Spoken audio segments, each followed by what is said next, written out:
Morning guys. Okay, para to sa mga Aquarius at kumusta na ang lahat ng mga Aquarius? Para to sa inyo guys. Ngayon ay October 6, 2025. Kumusta na kayo? Sa mga Aquarius, kung saan man kayo lugar nandoon is mag-ingat kayo guys. Titingnan natin ang inyong dapat malaman today.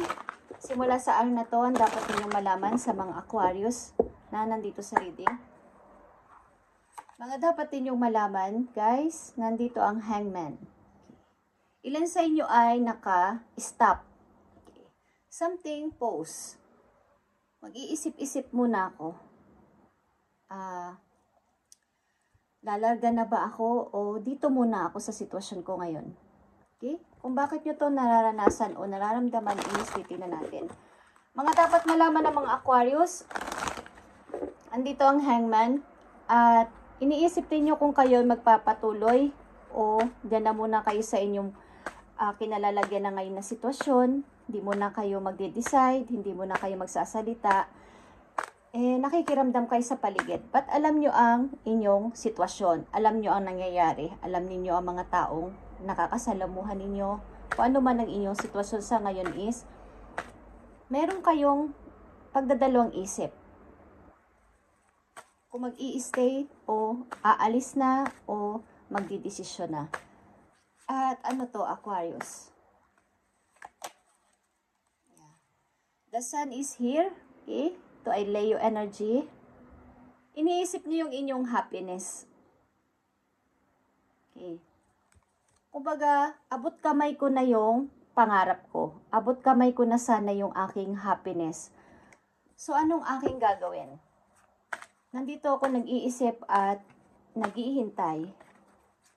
Maaaring desisyon ng iba o approval ng ibang tao.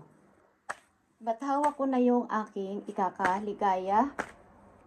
Tingnan natin to guys. Last message dito. Ano pa ang dapat ninyong malaman? Today, October 6, 2025. Aquarius. Yeah guys. Ito kasi yung happiness ko. Ito ay Two of Cups. Sa isang person na mahal ko. Sa isang person na malayo sa akin. Sa isang person na magbibigay sa akin ng happiness o happy. Magiging happy ako pag kasama ko siya. So, nandito yung pag-iisip-isip. Mag-i-stay ba ako sa same situation or lalarga na ako, like I said, sapagkat ito yung aking happiness. Hawak ko na eh. Andito na. Kaya lang, paano ko to gagawin? Okay, the bottom of your deck is Ten of Swords, guys. Mahirap mag-decide. Mahirap gawa ng anumang action this time. But, want to plant. Okay? Gusto ko magplano ng napaka-practical na this time. Yung wala na akong iisipin, i-consider na iba na sakit mula sa ibang tao. Okay? Gusto ko nang mag-decide para naman sa aking happiness. Okay, Aquarius, titignan natin ito. Message mo today, October 6, 2025. At ang number 6 din guys ay happiness and harmonious or success. Okay. Para to sa mga Aquarius, tingnan natin ang Hangman. Bakit nandito ang Hangman, the Sun, and the Two of Cups? Meron kayong minamahal at ito ang inyong sinasabi na ito yung aking happiness, ito yung aking kaligayahan. So, ano ang gagawin ko? Okay, para sa mga Aquarius ito.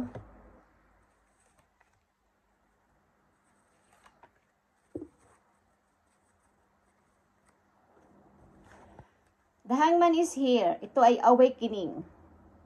Baga, kaya kayo nagkakaroon ng dalawang pag-iisip, Aquarius, ay nandito yung salitang awakening na may bumubulong sa inyong isip, sa inyong puso na dyan ka na lang ba, Aquarius? O magde-decide kang ibahin naman ang iyong ginagawa, ibahin naman ang iyong pananaw at magdesisyon. Kung masaya ka na dyan sa kinalalagyan mo sa ngayon, why not? Pero, andito yung kalungkutan. Okay? Andito yung pag-iisip-isip, maaaring may mahal kayo sa malayong lugar, guys. Okay? Andito ang the Sun, 5 of Arrows, okay? May kailangan akong isakripisyo, may kailangan akong palayain, maging sarili ko man to ang isang tao, para piliin ko naman ang aking happiness. Okay? Dahil, andun na yung maraming pag-aaway, andun na yung gulo sa paligid, at kailangan kong magsakripisyo. May masaktan man na iba, may magalit man sa akin, but pipiliin ko ang happiness ko. 2 of Cups is King of Cups, guys. Aquarius, ito isang person na inyong iniisip-isip sa malayo. Maaring, ito ay malalim na koneksyon ng dalawang taong nagmamahalan, guys. Ito ay nasa energy ng water sign, Scorpio. Okay? Maring may mahal kayo sa ibang lugar at di ko alam kung may mahal din kayo sa ngayon, but mayroon kayong iniisip na ibang person. Kung mag-i-stay pa kayo dito sa same situation or pipiliin nyo ang tao na to sapagkat ito yung aking kaligayahan. Okay, Aquarius, tingnan pa natin ang message na dapat ninyong malaman today. October 6, 2025. Based dito sa inyong sitwasyon, kung ano to, ang sasabihin sa inyo, para sa mga Aquarius ito, I need message for Aquarius today.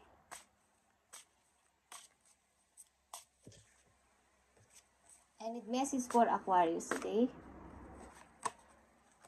Nandito ang outlet.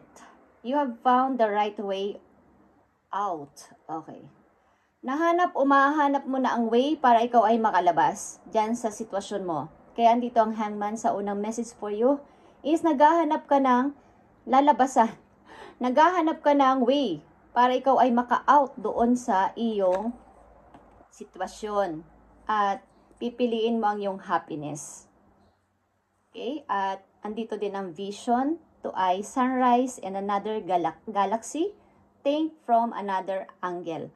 Or, nagpapakita sa iyo to sapagkat, kumbaga, andito din yung dasan sa iyo, sa message mo, na may another pang mundo, may another pang dapat kang pagpilian para makita mo yung another angle o another parang ano ng buhay.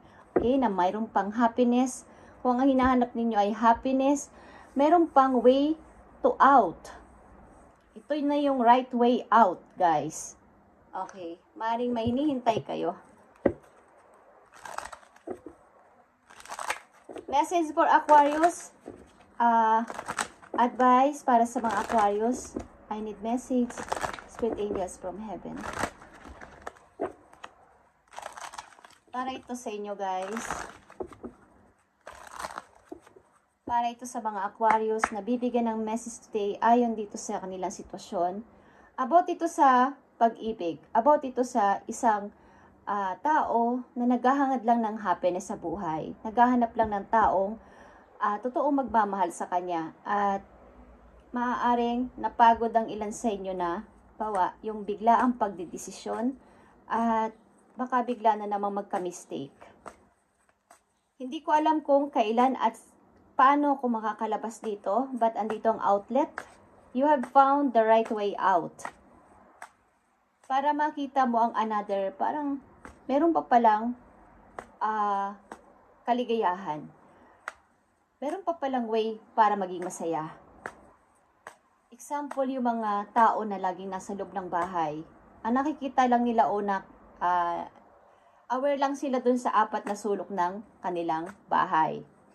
Akala nila, yun na yung totoong realidad ng buhay. Okay? Takot silang lumabas. Sa labas man is pag lumabas ka man ng bahay mo, andun yung masasamang tao, mabubuting tao, pero andun yung challenge, andun yung pananabik. Curious, okay? Parang curious.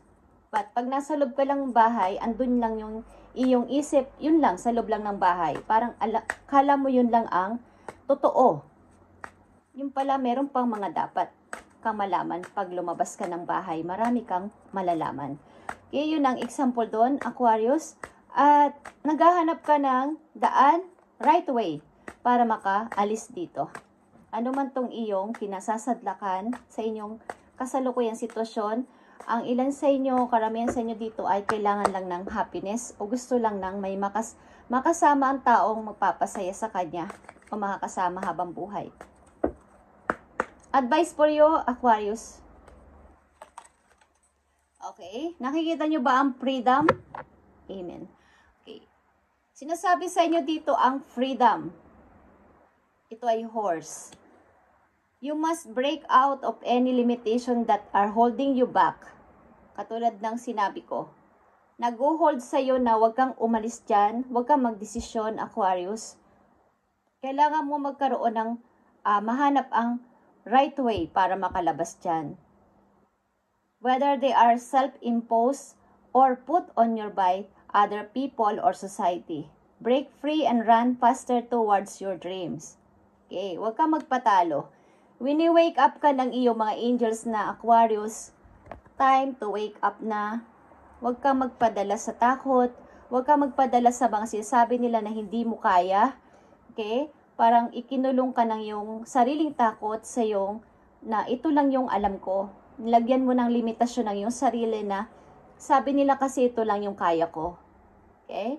Maaring ikaw sa sarili mo or dinala ka na mga tao doon na masasama ang hangad lang sa buhay. Tumanay ka mag-anak, kaibigan, naging karelasyon, sinadla ka sa ganong kaisipan na hanggang dyan ka lang, Aquarius, wala kang mararating.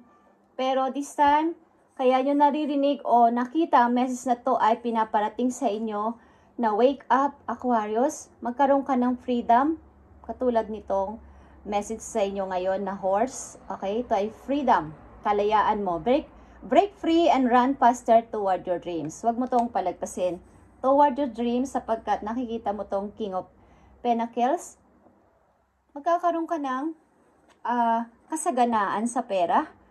Makakahanap ka ng magandang trabaho. Ang ilan din sa inyo ay may pinoprotektahang anak, guys. Okay, may kasamang anak maybe sa bahay o sa buhay. At last message po you para magkaroon ka ng idea galing sa iyo mga spirit team doon sa langit.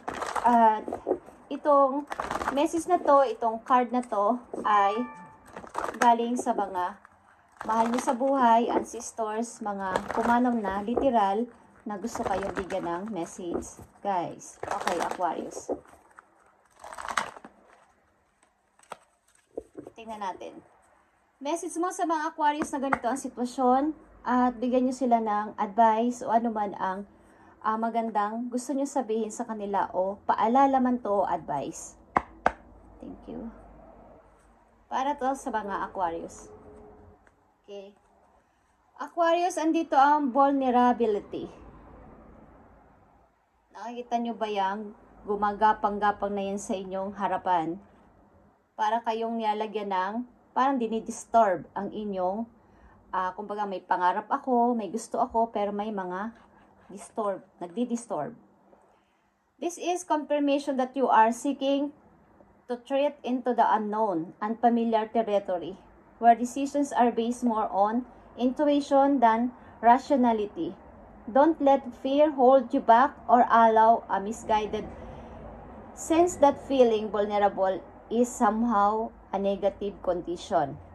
Okay, naka-connect yan dito sa inyong message. Ang payo sa inyo na huwag kang mag-doubt, huwag kang magpadala sa takot na ikaw ay ganito lang, ikaw ay hanggang dyan lang, wala kang mararating, hindi ka magtatagumpay, hindi ka magkakaroon ng magandang relasyon. Huwag ka daw maniwala. At sa lahat ng mga negative na naiisipan mo, katulad nito, Ten of Swords, is